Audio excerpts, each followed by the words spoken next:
Can you hear me? Yes. Thank you. It's always never know if people can hear me. Okay, great.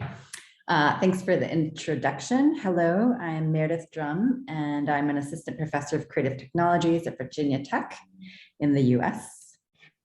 I'll be presenting my ongoing initiative, Monument Public Address System, as a multi-platform documentary project. It is taking form as a mobile media augmented reality app and as an interactive installation. In the interest of brevity, I'll talk today only about the augmented reality app. The app is still a work in progress, but I plan to complete it and release it this fall through the Apple App Store and Google Play. My aim in creating Monument Public Address System is to spark new and support existing critical engagements with the political, social, and cultural rules and mechanisms responsible for who gets to be memorialized in public space. In terms of documentary content, the project centers on a growing collection of audio interviews about the past, present, and future of Confederate and colonial monuments. With the help of my graduate assistant, Bryce Burrell, I spent the last 2 years interviewing activists, scholars, students, planners, writers, administrators, community organizers, and other artists. The sound of the interviewee's voice as they tell their story is central to the project. Some have discussed feelings of exclusion when they see Confederate and colonial monuments and colonial imagery.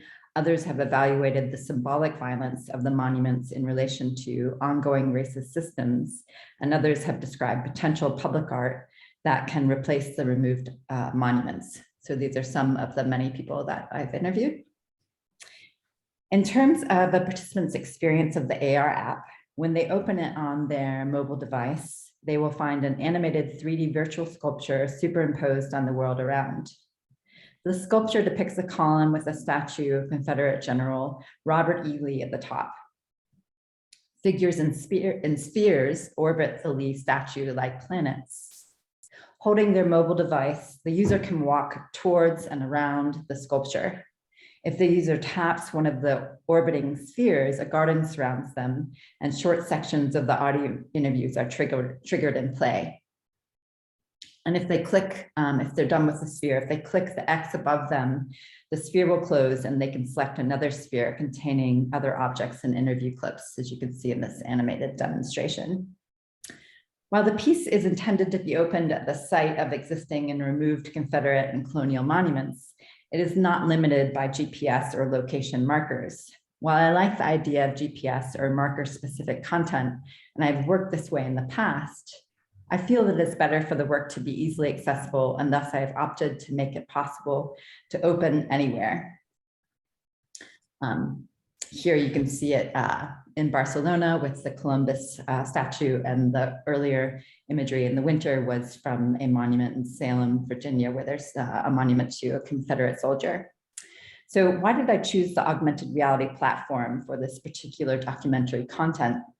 Does the form fit the content and the content fit the form?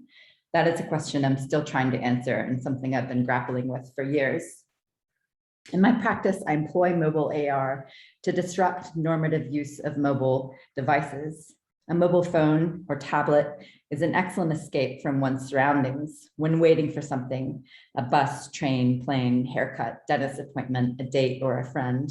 The phone is a terrific escape, a wormhole to take you away from the boredom of the everyday. When someone is walking, biking, rolling, or driving through the city, a mobile device offers incredible support for wayfinding, but it also removes us from careful consideration of space.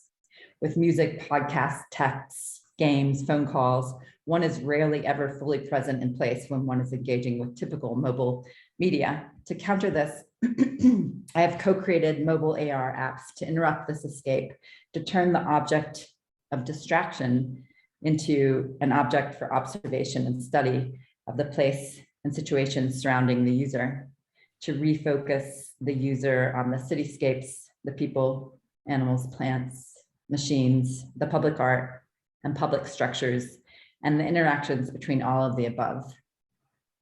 And I conceive of these place-based virtual projects as temporary and flexible public art. Augmented reality is a familiar form for me, as I have co-created 10 mobile AR apps over the last 10 years. Between 2011 and 2015, I collaborated with Phoenix Taves and Mitch Miller using Phoenix's mobile AR platform, which he titled Palimpsest. Phoenix built Palimpsest from the ground up starting in 2008. Unfortunately, Phoenix has now shelved the project, but before he shelved it, we built a range of apps, including Pyrite, which you see here, and also Silicon Monuments, which we made with Elliot Anderson. And you're seeing it here in our kind of local mode, which we use to debug it.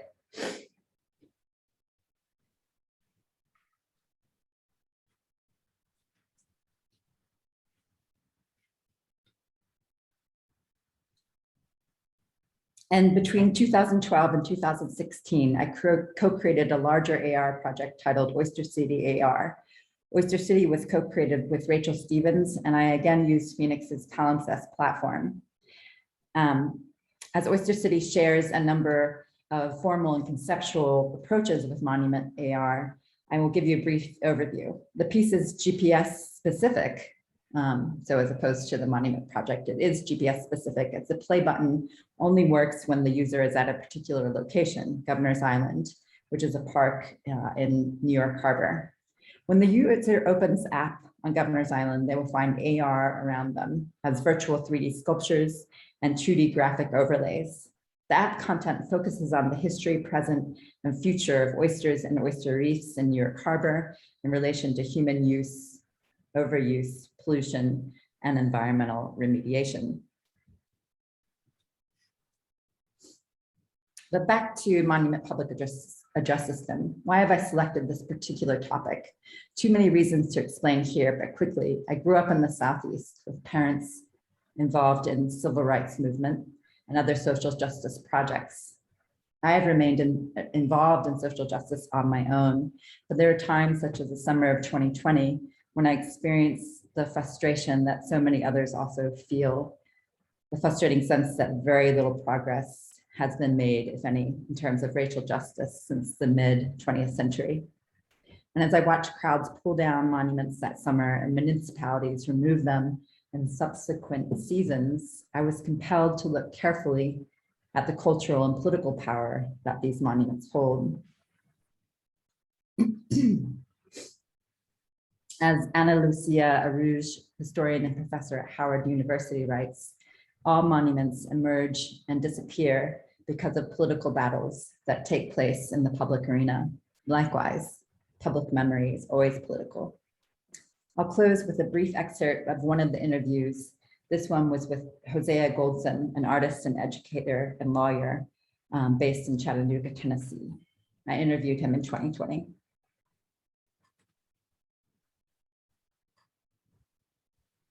And completely like rendering them invisible. I think that the risk in completely like rendering them invisible is the risk of perpetuating the myths, that just perpetuating the same narratives that have led to a lot of their creations, or that have, you know, led to a lot of people's shock of this past summer's uprising. And the fact that people didn't realize that this has been a problem for some time.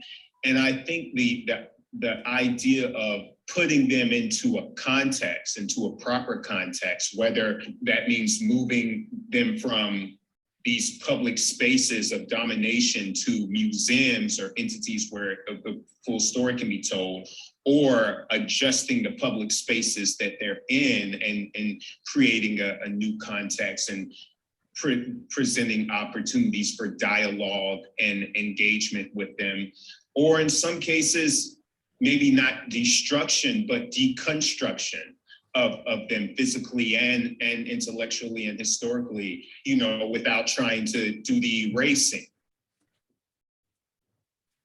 So again, I'm working to try to make the form and content work together, which is sometimes a challenge, but I really enjoy working with augmented reality. And of course, I also enjoy working with chewy content like the monuments So that's it. Thank you.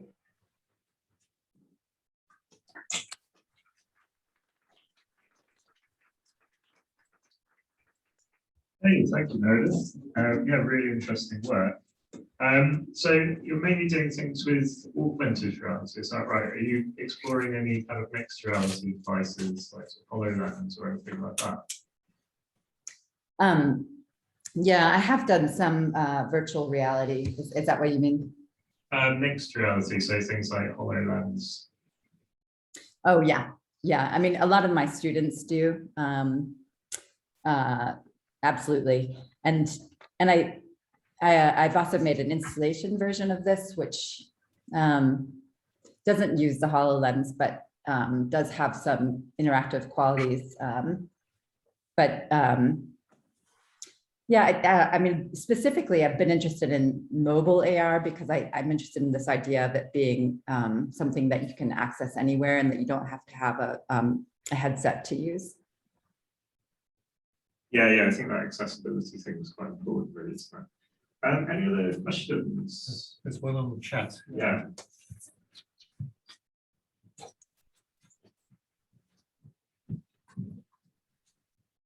Oh, yeah. So yes, in New York, we worked with a number of nonprofits. Sorry, that worked with this. Yeah, sorry, just to go ahead. The question so everyone here knows. Okay, do you want me to? One is whether you have collaborated with any city councils for this work, or whether there were any interest at all from city councils. And yes, with the Oyster City one, which is older and which I had longer to make, yeah, we did work with nonprofits in Lower Manhattan that they had connections with the parks and recreations in New York. So not direct, I didn't have the direct relationships, but the Lower Manhattan Cultural Council who supported the project did. And so, yeah, they did work with us and did some, sort of promotion of the Oyster City. And I'm looking into that with Richmond. I think the pandemic was kind of slowed me down with the monument project, but this fall I'm going to be trying to work with Richmond and in Charlottesville to do events where I meet people. And we look at the app together and then talk about it. And I'll be working with like local nonprofits there who in turn have relationships with the city. Since I haven't developed those myself, and these nonprofits already have. The second question is whether there are any privacy issues at all. That's a great question. No, not yet, but I could see that coming up. Thank you. Great. Any other questions? Okay, I think that's about it. So thank you very much. Really interesting talk.